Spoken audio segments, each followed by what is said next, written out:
Alright guys, so my goal over the next few weeks is to make a short film using real-time filmmaking in Unreal Engine.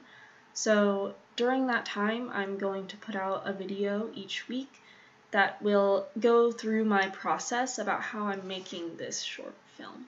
I'll preface this by saying that I know absolutely nothing about filmmaking. My focus is in software engineering and I've never learned anything about this, so before figuring out any of the technical stuff that comes with making something like this, I just want to explore filmmaking more generally. To do this, I'm going to create a sort of demo that will showcase 5 different camera shots, and I figure that if I can research into these different kinds of shots and apply them in Unreal, then I should be able to pull from that backlog of camera shots whenever it comes to making the real thing. So let's get right into it. Okay, so you'll notice here that I just set up some really simple Unreal scene.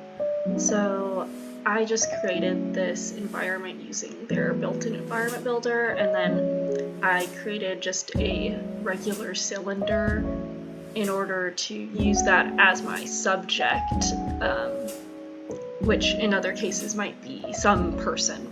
Alright, so let me just walk through for a second which shots I'm going to be trying to implement here.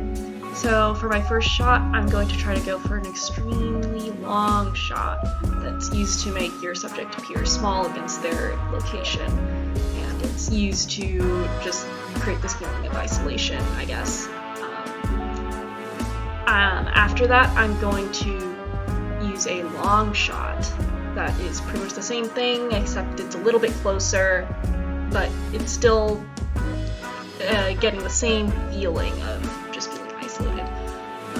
After that, I'm going to try and get a full shot that is where the subject fills the frame, but there's still an emphasis on the scenery. And after that, I'm going to try and get a shot from the thighs up. Here, there's not really thighs because it's a cylinder, but from part way up, and still having the background there as well.